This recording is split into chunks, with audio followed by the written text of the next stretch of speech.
Bonjour et bienvenue dans cette capsule dédiée au nouveau programme. Ici, nous allons parcourir les particularités des nouveaux programmes, leur contenu et leur mise en œuvre. De nouveaux programmes de langues vivantes étrangères pour toutes les classes de collège et de lycée général et technologique ont été publiés au bulletin officiel du 29 mai 2025.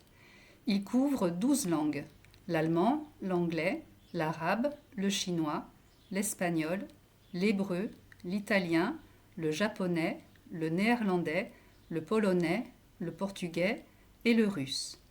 Toutes ces langues sont enseignées dans notre académie, à l'exception du néerlandais et du polonais. Ces programmes ont fait l'objet d'une large consultation nationale et ont reçu un avis favorable du Conseil supérieur de l'éducation le 27 mars 2025. Leur mise en œuvre se fera de manière progressive. En septembre 2025 pour les classes de 6e et de seconde. En septembre 2026 pour les classes de 5e et le cycle terminal, à savoir les classes de première et de terminale. En septembre 2027 pour la classe de 4e. En septembre 2028 pour la classe de 3e.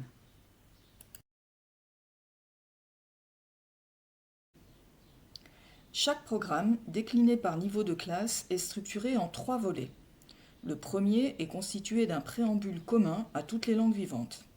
Le deuxième traite des repères culturels. Ils sont organisés en 5 axes pour la 6e et 6 axes pour les autres niveaux. Ces axes sont abordés à travers des objets d'étude propres à chaque aire linguistique. Attention, les 5 premiers axes sont communs à toutes les langues. En revanche, le 6e axe est entièrement consacré à la découverte de l'aire culturelle de la langue étudiée. Il sera par conséquent obligatoirement enseigné. Le 3e volet donne des repères linguistiques. Ces repères définissent les niveaux de maîtrise attendus selon le CECRL pour les 6 activités langagières, c'est-à-dire les compétences de compréhension, orale et écrite, d'expression, orale et écrite, d'interaction et de médiation. Enfin, ces programmes sont complétés par ceux des 10 langues vivantes régionales enseignées dans notre pays. Notre académie est concernée par l'occitan et le franco-provençal. Dans ce préambule, vous trouverez les objectifs fondamentaux déclinés dans les nouveaux programmes. Ces nouveaux programmes de l'enseignement des langues vivantes visent avant tout à former des citoyens éclairés. Pour ce faire, ils mettent l'accent sur le développement d'une compréhension culturelle approfondie. Bien évidemment, il s'agit également de faire acquérir des compétences linguistiques solides. Il va donc de soi que la formation de citoyens éclairés, le développement d'une compréhension culturelle approfondie et l'acquisition de compétences linguistiques solides sont indissociables les uns des autres.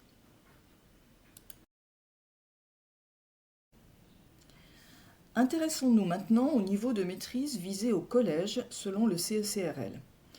Les niveaux de maîtrise visés sont indiqués selon qu'il s'agit de la LVA, première langue, ou de la LVB, deuxième langue. Lorsque le symbole plus apparaît à côté du niveau indiqué, cela signifie qu'au moins une activité langagière doit être atteinte dans le niveau supérieur. Prenons un exemple. En classe de 5e, pour la deuxième langue, on vise le niveau A1+, ce qui signifie que sur les 6 activités langagières, le niveau A2 est atteint au moins pour l'une d'entre elles. Nous retrouvons le même fonctionnement pour le lycée, comme indiqué dans le tableau. La troisième langue, ou la LVC, y est simplement ajoutée. Nous attirons votre attention sur le fait que l'exigence au niveau seconde clarifie les attendus. En fin d'année scolaire, il est clairement stipulé que les élèves auront dépassé le niveau A2 pour la LVB et le niveau B1 pour la LVA. Autrement dit, ils auront validé au moins une activité langagière en B1 pour la LVB et en B2 pour la LVA. Revenons maintenant plus précisément sur les objectifs généraux de l'enseignement des langues vivantes étrangères et régionales. Former l'élève à devenir un citoyen éclairé, c'est le guider pour qu'il prenne conscience de son identité. C'est l'accompagner dans la découverte de l'identité des autres, c'est l'aider à construire des compétences psychosociales pour lui permettre de gagner en confiance. En d'autres termes, mieux se connaître, c'est mieux comprendre le monde pour s'engager en tant que citoyen actif. Comme dans les programmes précédents, la langue et la culture font l'objet d'un apprentissage indissociable et doivent être au cœur de l'enseignement. Cet enseignement doit s'appuyer sur une approche culturelle authentique et nuancée pour éviter les stéréotypes. Une approche interdisciplinaire est réaffirmée afin de favoriser le transfert des apprentissages. Enfin, le dernier objectif rappelle que l'enseignement des langues est une fenêtre ouverte sur les autres mondes. Chaque langue apprise et parlée permet d'éprouver et d'expérimenter un éventail élargi de sentiments et de pensées. Le préambule précise que cette augmentation des moyens d'expression ouvre de nouveaux champs de liberté et favorise ouverture d'esprit et tolérance. Nous abordons maintenant les contenus et les objectifs d'apprentissage. Concernant la formation culturelle et interculturelle, les programmes insistent sur l'exploration des nuances culturelles qui sont présentes dans chaque langue vivante de manière différente. Elles sont déclinées dans les objets d'études proposés que nous vous invitons à consulter et à mettre en œuvre avec vos classes en responsabilité. Cette exploration permet de construire une culture générale solide et nuancée qui peut être vérifiée à travers la mise en œuvre d'activités de médiation. Les programmes nous invitent à les développer. Rappelons que la médiation repose sur la capacité à écouter l'autre, à le prendre en compte et à le comprendre. Quant à l'étude de la langue, elle vise à développer progressivement l'autonomie de l'élève. Elle s'acquiert par un entraînement régulier selon une approche spiralaire. La composante pragmatique et les composantes linguistiques sont détaillées pour chaque niveau. On y rappelle l'importance des codes langagiers selon le contexte, de la compréhension de l'implicite, des stratégies de réception et de production. Les composantes linguistiques, c'est-à-dire la phonologie, la prosodie, le lexique et la grammaire.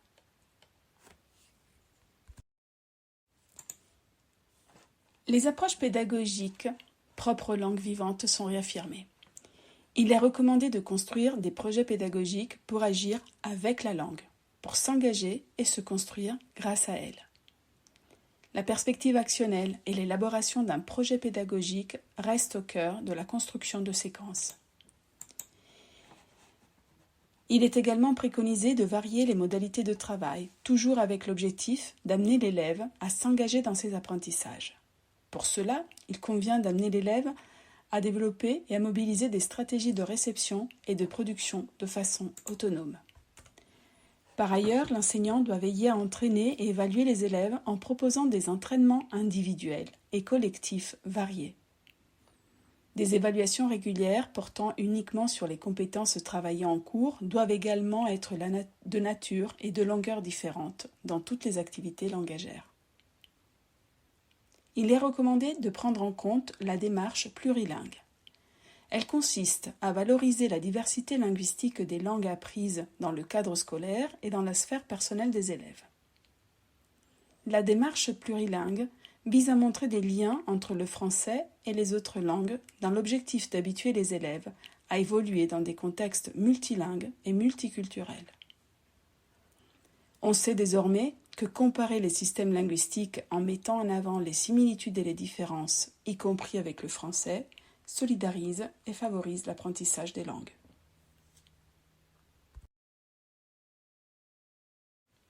Nous vous apportons maintenant quelques précisions concernant les supports et outils au service de l'apprentissage des langues, à savoir les supports pédagogiques, le cahier et les usages numériques.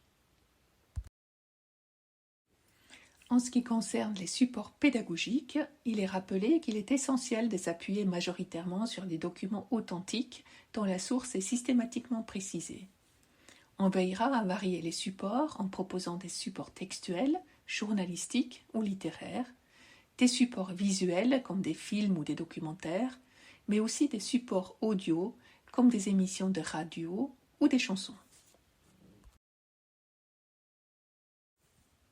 Les programmes insistent sur l'importance de laisser une trace de l'apprentissage. À cet égard, l'utilisation d'un cahier est vivement recommandée. En effet, c'est l'outil de travail premier de l'élève dans et hors la classe. C'est un pont de référence fiable qui assure la continuité pédagogique. Les traces d'apprentissage favorisent une révision personnalisée des contenus.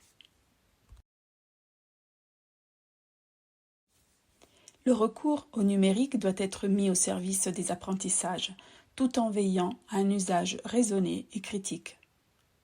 Concernant les supports et outils à favoriser, nous vous invitons à visionner la capsule dédiée. En résumé, les programmes s'inscrivent dans la continuité des programmes précédents et des repères annuels de progression. Ces repères sont en cohérence avec un fonctionnement par année d'apprentissage et non plus par cycle.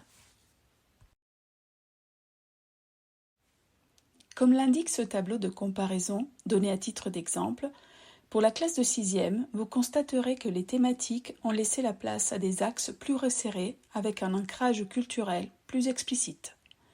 Ils restent néanmoins en résonance avec les anciens programmes.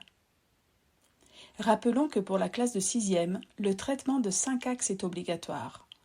En revanche, le choix de l'ordre de traitement est laissé à l'appréciation du professeur.